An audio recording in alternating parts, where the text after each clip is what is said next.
Run It Back Philly is brought to you by RunItBackPhillyShop.com. Official Sixers Sickos merch line. I only go premium on the merch. The hoodies got some weight to them. They're very soft and snug. Just comfortable as dude. The hoodies I go a size up on. This is an XL on me.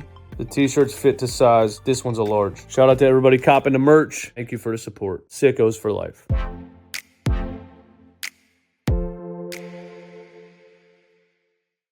Listen to me. It's time for you to finally listen to me, okay? Because I've never been wrong.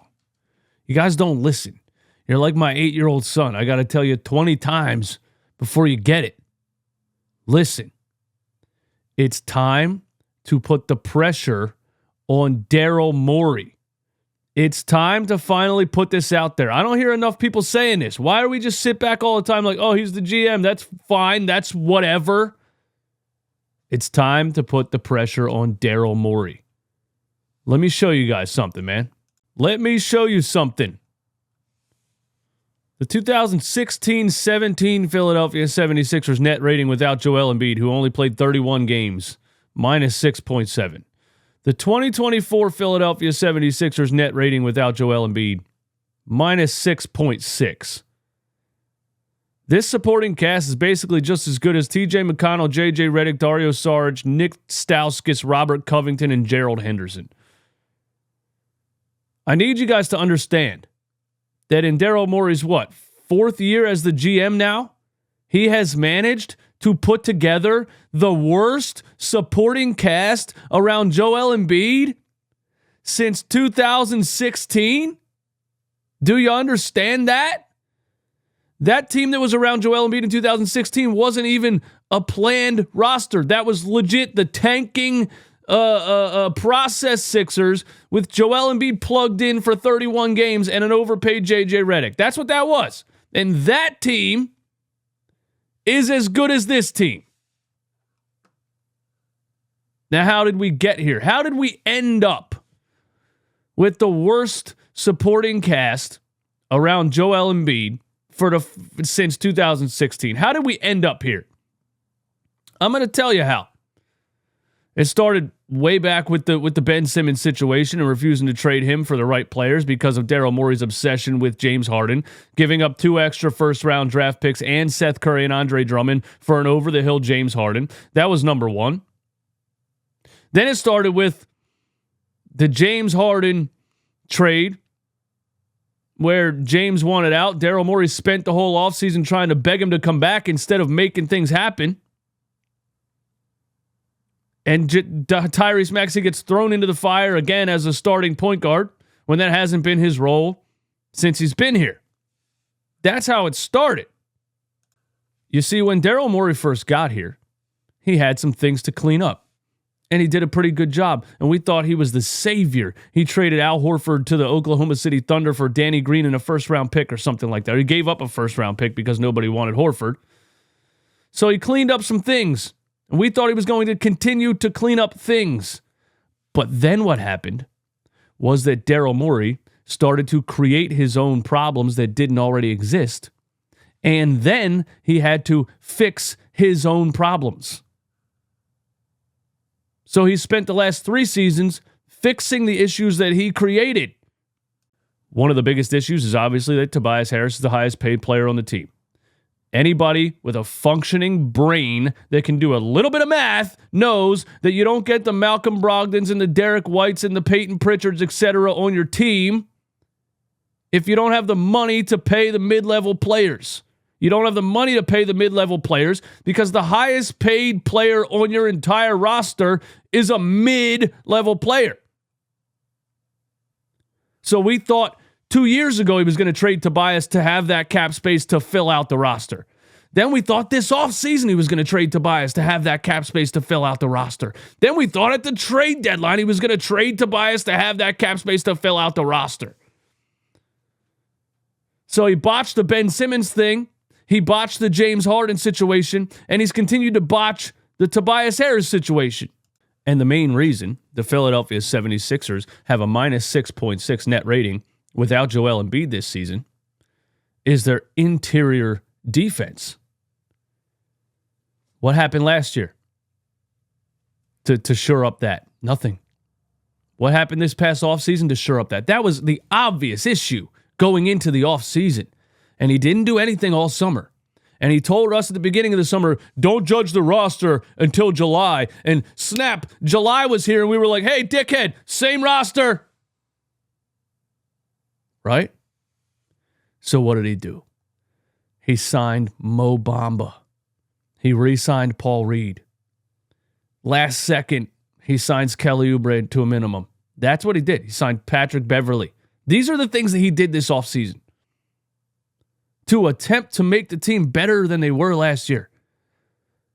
I'm starting to think Daryl Morey doesn't actually understand depth of an NBA roster. And here you are. Without Joel Embiid, nobody can guard the paint. It's a layup line. What did we just give up the last game? 60-some points in the paint? What, before the trade deadline, who do we have playing backup center, bro? There was a game where Marcus Morris started at center and gave up 78 points per game. That's where we're at. There's 78 points in the paint. That's where we're at.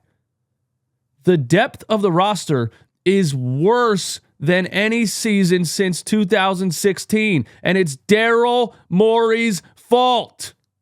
Now, I'm glad I could get that little rant out of the way. It's time to put the pressure on Daryl Morey. This is his final upcoming offseason. He has some big master cap space plan. Good luck, buddy. Because who's available? Klay Thompson? It's time to put the pressure on Daryl Morey. Another conversation we were having today in the Discord is Tyrese Maxey and how, he just dropped 35 points in a loss a couple of nights ago. And I still have these people that say, Maxey's not the guy. He can't lead a team. He can't put the team on his back when Joel Embiid is out.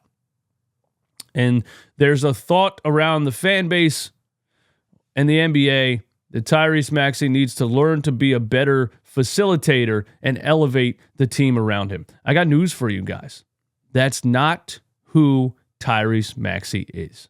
Tyrese Maxey is going to be one of the best scorers in the NBA.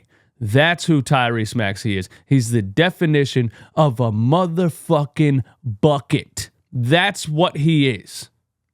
So what do you do as an organization when you have a player who is going to be one of the best scorers in the NBA? What do? Do you continue to throw him into the number one point guard role and tell him to keep telling him that he needs to be a better facilitator? That he needs to be a Chris Paul, that he needs to be a Malcolm Brogdon, that he needs to be an Eric Snow. No, that's not what you do. Look at Iverson's rookie season. Allen Iverson was drafted as a point guard, right? As soon as Larry Brown saw him cutting dudes up every night, double cross on Michael Jordan himself, he said, okay, back it up. Give me Eric Snow and tell Allen Iverson to go score. And I don't want him to do anything else. And what did he do? 30 points per game, 33 points per game in 2005. That's what Tyrese Maxey can be. It's not Tyrese Maxey's job to have a better team. I want you to understand that. Damian Lillard averaged 32 points per game a couple of years ago and missed the playoffs. Michael Jordan averaged 36 points per game and got swept by the Detroit Pistons. Maxey is a scorer. I think he can be one of the best playmaking scorers in the NBA, but it's the organization's job to fill out the rest of the team so that Maxey doesn't have to do everything. That's why Joel Embiid has 8 roles on this team right now, because everybody else stinks. So Joel Embiid has to be the best offensive player, the best defensive player. He needs to learn how to pass the ball like Nikola Jokic. He needs to learn this, that. Come on, bro. And Joel Embiid has done all of those things at an elite level because he's one of the best players to ever play the game, but the team fucking sucks. That's the facts. Okay? So put a team. I mean, the team around Joel Embiid is the worst it's been since 2016. It's not going to get better. This offseason, Daryl Morey is going to go star hunting again. He's not going to fill out the roster. And we're going to be right where we were again.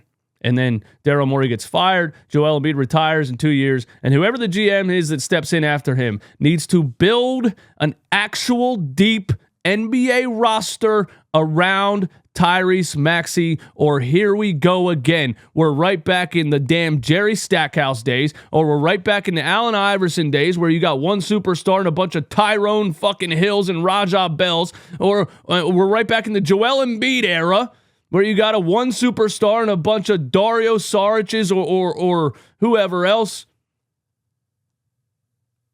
We're going on 40 years, and this will be the third star. Iverson, Embiid, Maxey. We're going on 40 years. This will be the third star that this organization has failed to build around if they don't get it right this time. And I'm not even talking about the Joel Embiid era because they got it wrong. And that's it. It's not going to be fixed. The next one is the Tyrese Maxey era, and they need to get it right. And they probably won't. And we'll still watch because we're sickos.